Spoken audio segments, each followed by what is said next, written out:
We'd like to begin by acknowledging the traditional owners and custodians of the land which we are filming today, the people of the Kulin Nation. We also pay our respects to their elders, past and present. You're listening to the Queued Up podcast, the podcast that pulls back the curtain on the music industry. And today we have the one and only Kim. It me. She's back. She's I'm back for the back. second time. You can't keep her away. I know. But today we're going to be diving further into TikTok, all the things in your realm, marketing, Yes. social channels, That's trends, it. Yes. how musicians can blow up and how they can use these areas for new discovery. Yeah, my days and days of scrolling is finally caught up with me, and now I You get can get paid to do I it. get paid to do it. It's Yeah. called market research. Yeah, you're on your phone at your desk and you're like, I swear I'm working. This is my job. But it's so true that with all of these new social platforms, a viral sound on a TikTok can change the trajectory of someone's music career. Yeah, If they're smart about it, because it obviously can impact things like Shazam data, people streaming on Spotify, people purchasing the song, then it might go up the charts, it gets Yep. that recognition. So it really is a powerful tool, and artists, I think, sometimes find it daunting to understand how to use it. yeah, So I think today let's unpack it. absolutely. Let's chat about some of the examples that we've seen in our own scrolling behaviors of artists that have in our been- market research. yeah, Yeah, market research. I can't really claim it as much as you, but maybe I'm discovering new artists. Maybe I'm on TikTok for 7 hours a day because I'm discovering new artists. exactly. When I get the screen time notification at the start of the week, it's really exposing. What is it at the moment? Should I check? Check it. I think mine's a bit lower these days. Got lots going on, but I think mine's like 3 hours. It used to be 3 hours a day. Where do you? Oh, 3 here you hours a go. day or 3 hours a week. Okay, it's down 6% from last week. Okay. 4 hours and 43 minutes a day. Nice. That's not Nice. as bad as I thought. I feel like it used to be worse. I think 1 week I clocked 20 hours and I was like, I need to get a life. Yeah. And that's when I knew it wasn't market research anymore. Yeah. I just find myself doom scrolling and going down rabbit holes of things that I never really wanted to see. Yeah. And my reels is just full of music and then dashhound videos. Yeah. One thing with TikTok is so interesting is it's such a platform for discovery compared to Instagram. Instagram is more for followers, but yeah, definitely if you're an artist and you want to be discovered on a platform, you have to be on TikTok. It's like, Yeah. what are you doing? Because there's this saying where What do they say, Nikki? sometimes, like if you found it on Instagram, it's already been on TikTok for like 5 years. Oh, yeah. Because the TikTok yeah. For You page moves so quickly that if you've discovered on Instagram, it's probably trend's probably already been and gone. It's over. Yes. It's yes. happened. People are like, oh, I only watch reels. And then you're like, oh, yeah, I saw that literally that 2 weeks ago. 2 weeks ago. That's been and gone. Yeah. Yeah. It's just so powerful and it pushes new music out into so many different parts. For example, like we've worked with Ocean Alley, who's Yeah. someone that we've done a collaboration with through Accusic, like an in-store Yeah. collaboration. And they saw a massive spike with their song Confidence. I Yeah. think even Joe Biden did a TikTok to it, Wow. which is quite That's the big insane. leagues. That's gone global. Yeah. Yeah, 100%. I guess here in Australia, we're in our own little bubble and we're like, wow, this is so big. Ocean Alley is so big. And then for them to go global, what was it, 5 years after release? Yeah, it's crazy. I think there was over 50,000 posts. I remember chatting to their team and they were saying that like their Spotify streams climbed by over 1,000%, Apple Music by over Yeah. 2,000%. It was just such a catapult into the global market for a song that had Yeah. already been successful to do that. And that's happened with a lot of songs. Like Stranger Things has brought back like Kate Bush's song. Sweet Disposition had that rebirth as Yeah. well, Temper Trap. Yeah. There's so many songs that have come back through TikTok and through trending sounds and people Yeah. doing, wasn't there one, what was the song where there was that old guy on a skateboard that Dreams. Dreams. Yeah. Yeah, and Fleetwood Mac. then that leads into brands as well, right? Because Ocean Spray, I think their sales increased by like 5 billion%. I'm not going to claim that I that know what sounds the things super are. accurate. But Someone fact literally check that. everyone wanted cranberry juice after that. And it's you know, it's just the power of social media. It's the power of different platforms and being creative with marketing, right? Yeah, and I think that some brands do it really well, and this isn't sort of music adjacent, but I always think like the pinnacle of social media is Duolingo. Yeah. And then I also love Ryanair. Ryanair's a good one too. But they did a whole campaign where the bird died. I was like, what is going on? R.I.P. R.I.P. the bird. But they just have such creative ideas, and I think that people can use that with their music as well. Absolutely. Yeah, there's so many. I think like there's been so many artists who have come up through social media who you might not even realize that they've come from social media. Yes, so many. We had Shawn Mendes with Vine. Remember Vine? Yeah, well, it's dead now, R.I.P. Yeah, because there was no advertising on Vine, so that's why it died. Did you know that that's why? Really? Justin Bieber with YouTube. True. Oh my gosh. Do you know also Sabrina Carpenter? She posted YouTube covers when she was like a teensy-wincy child. Oh, wow. Did you know, side note, did you know that her auntie is Nancy Cartwright? I knew this. She plays Bart Simpson. Iconic. Absolutely iconic. But I'm bringing up Taylor Swift, but she did a cover of White Horse by Taylor Swift when she was like 7 years old, and they played that at the Eras Tour as an opener. Yeah, and she was like this teensy little thing. I was like, oh, so cute. But there's been so many, even Addison Rae, who's now, you know, acclaimed in her own right in music, obviously came from TikTok. I could list so many, but I think there's probably a separation between there's like the Justin Biebers who came up when the social media platforms were just beginning. So when YouTube was just the start, I feel like the first video I watched on YouTube was like a cat video. Yeah. Actually, no, it wasn't. It was the Gwen Stefani music video. Which one? For Hollaback Girl. Oh, nice. It's the first thing I watched, and I think I ripped all my internet download on my parents' like big blocky computer. There's the artists from that era. And then you've got the newer forms of social media like TikTok. Although TikTok's been around for a while, it used to be Musical.ly. Yeah. You used to do all the lip syncing, but this newer form of TikTok, you know, Doja Cat blew up on TikTok. Yeah. Lil Nas X, I'm pretty sure was TikTok. I feel like you could go on and on. I think one person that's having a great time of using social media platforms is actually, do you know Role Model? No. Oh my gosh. Okay. How do I explain this to you? He likes to go around and like be called Sabrina Carpenter and all these weird things, and he just has an absolutely amazing time on TikTok with his fans. I don't know how to describe it. Wow. Without you like seeing it, but it's true fan engagement and people really connect with it and they're all having a bit of a laugh. And I think that humor and comedy is such a good way to connect. Yeah, and authenticity. I feel like that's the crux of TikTok. Yeah. Do you feel like this environment of TikTok pushes these artists to be more entrepreneurial, I guess more reactive, because it's a platform where you can't necessarily plan for things. Yeah. You have to jump on what's happening. Yeah, I guess it's one of those things, even Taylor Swift, like she's now got her dance going with Fate of Ophelia. Yeah, can I do it? Yeah. No, the land, the sea. Microphone. Nikki will just stick to singing. Hey, I'm actually an okay dancer. You've seen me line dance before. We've been line dancing before, yes. Watch out. Yeah. But yeah, I think that, you know, you do have to be an entrepreneur as an artist, and definitely using TikTok is one of those avenues. You are your own brand. But you also need to decide like what trends you want to chase. Yeah. And then crafting the identity for your brand. So not just like jumping on everything, because then I think. Yeah.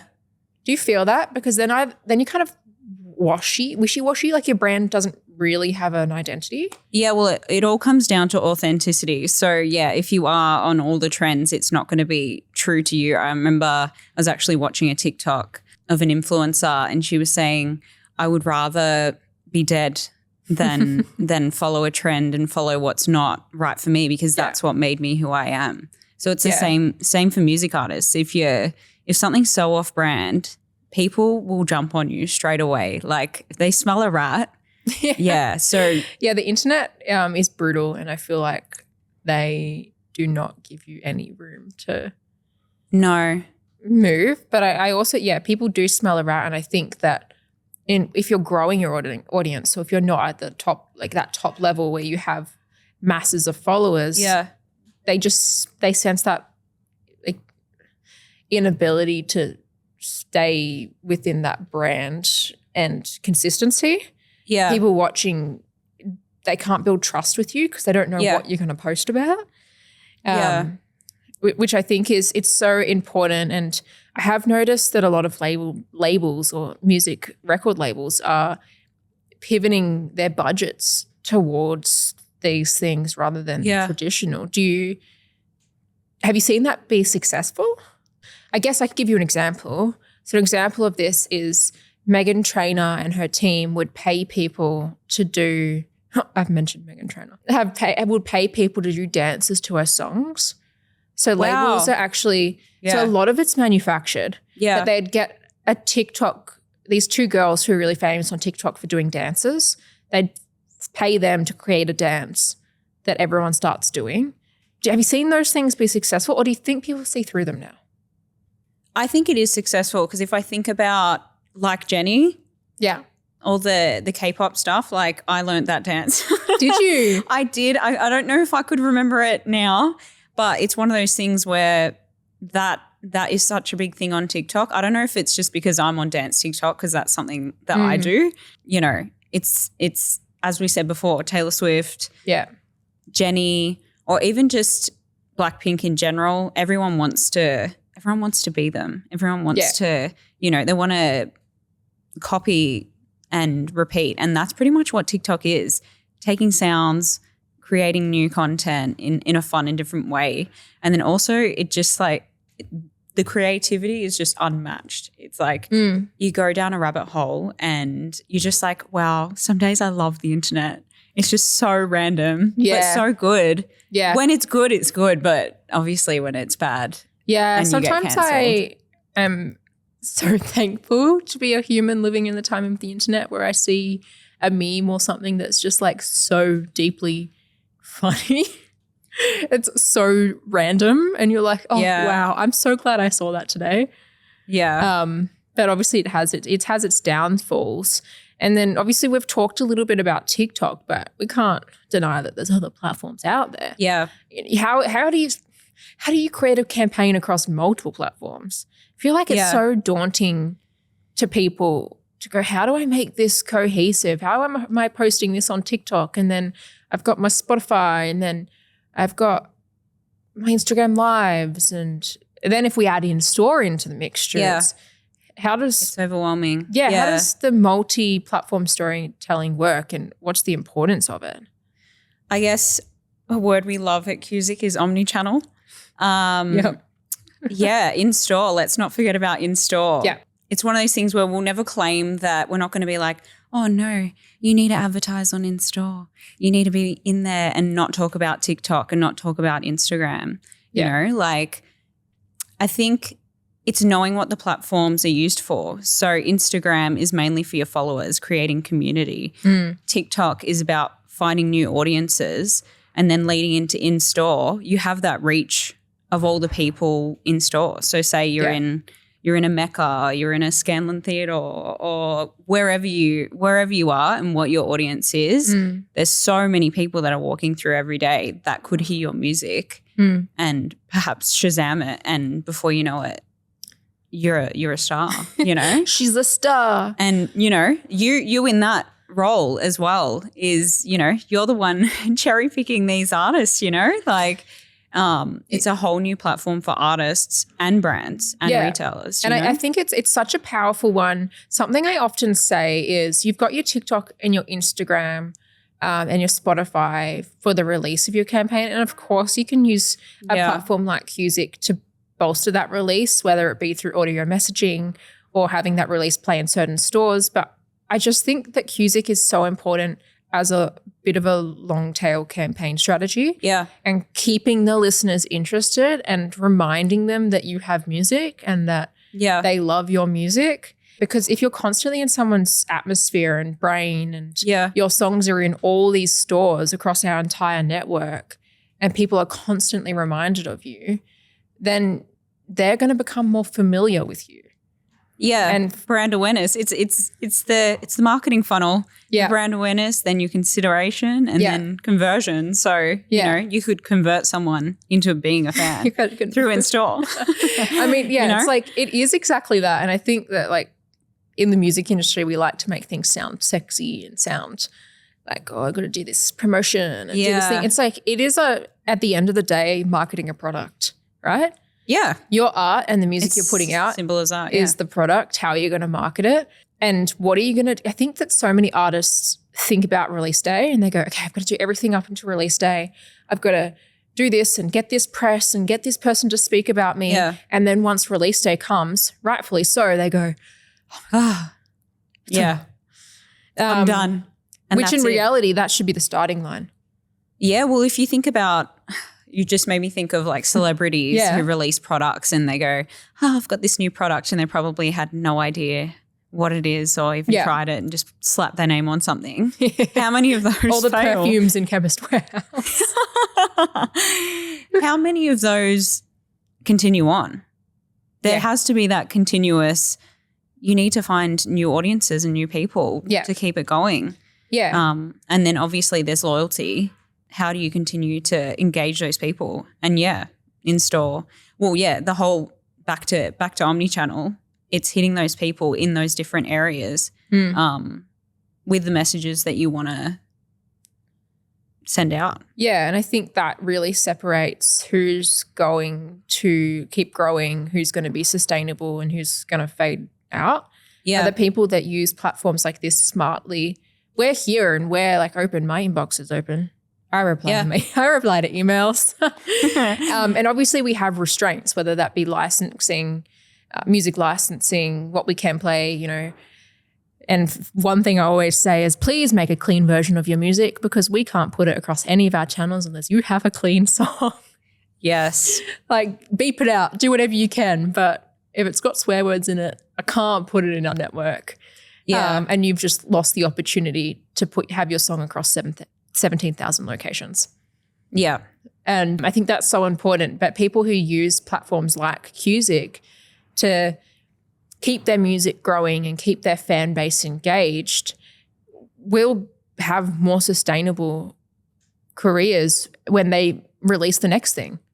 Because people have been listening to them. It's not like, oh, here's a release and then it drops off. And then here's another release and then it drops off. It's like, hey, here's a release and here's all these other channels that you'll be hearing me in passively.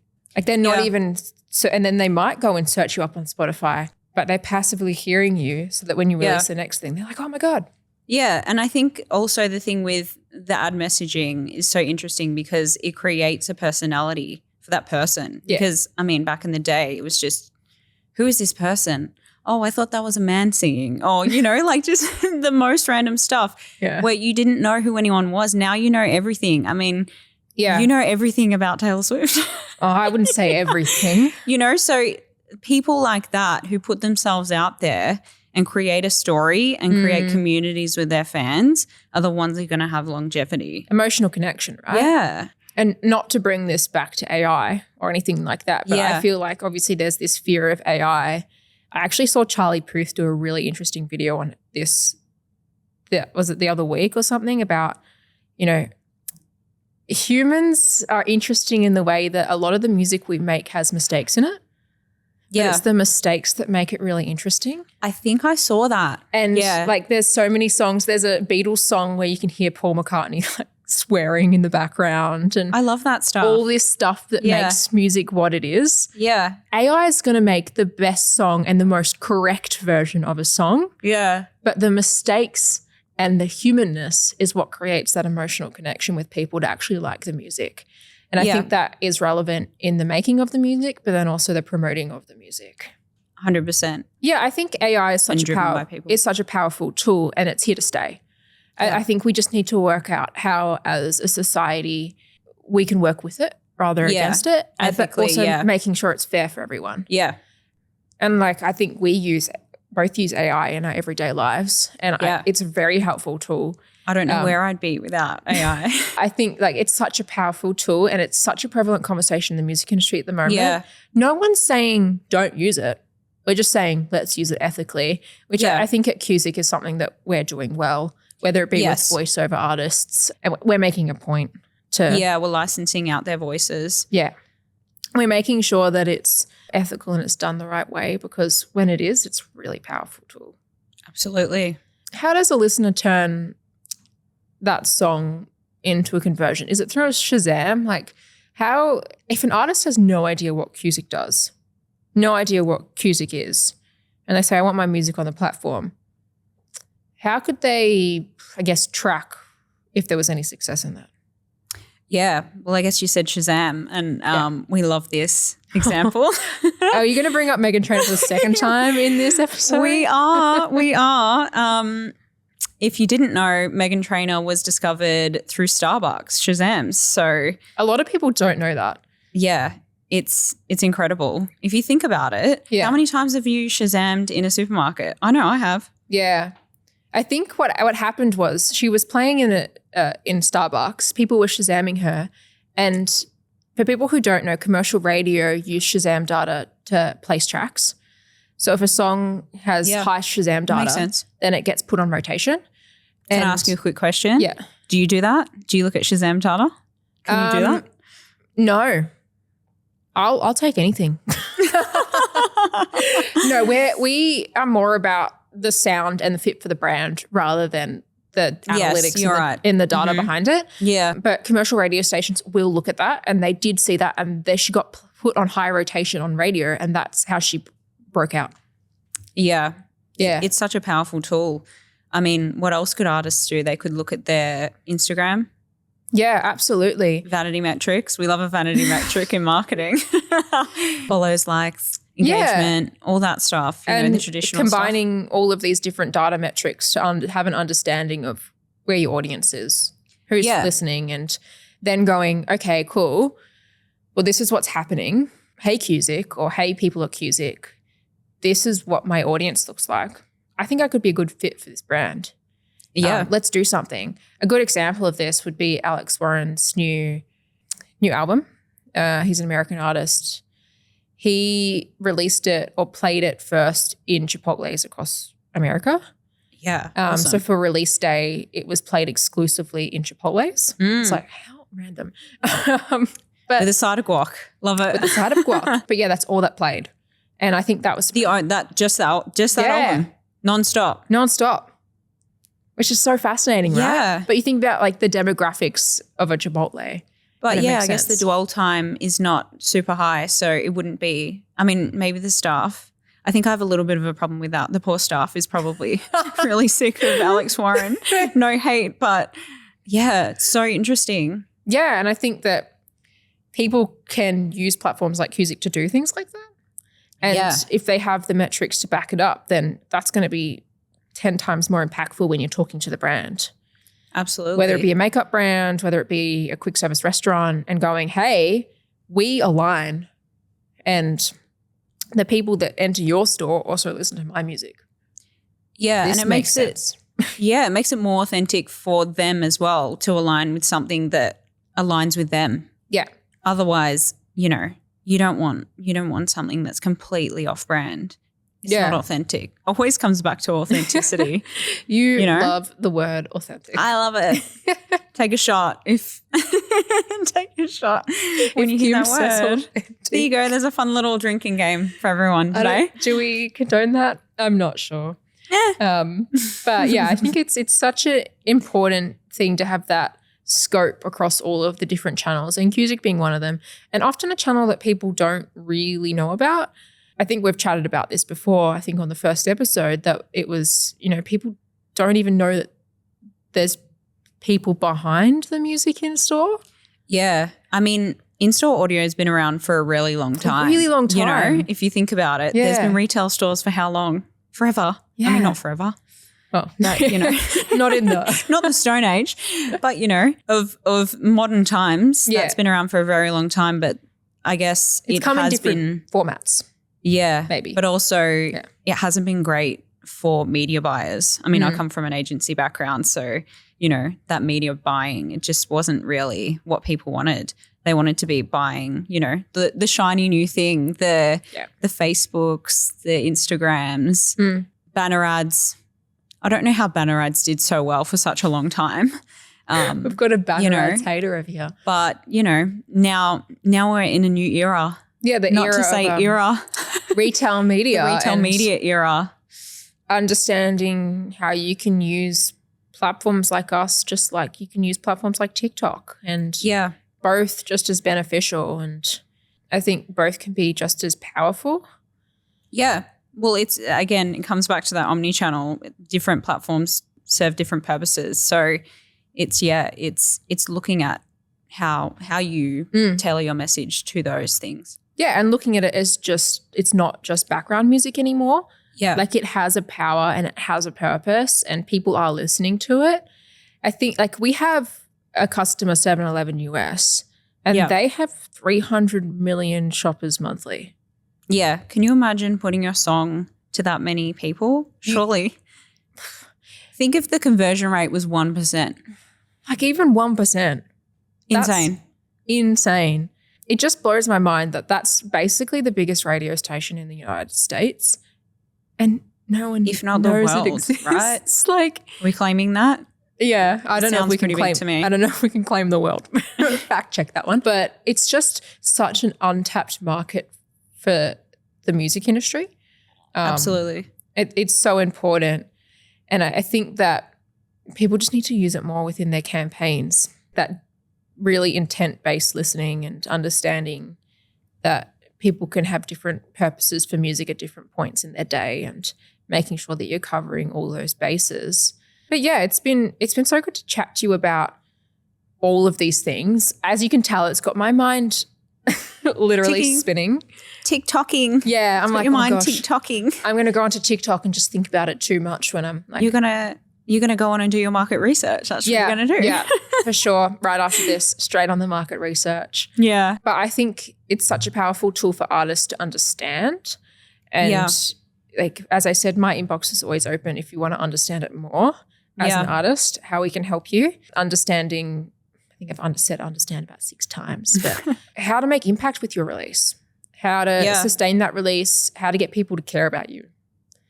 And I think in-store is the perfect way to do that. But yeah, thank you so much for being on Queued Up again, Kim. Obviously, you're gonna be here quite a bit. Yes, can't get rid of you. Give me a mic and I'll talk. Yeah, and we'll be unpacking a whole bunch of other topics within the music industry. Yeah, and you know, keep your ears open. The next viral hit might be in store already. Maybe we've made a star. Yeah, who knows? Thanks for watching, everyone. Thank you.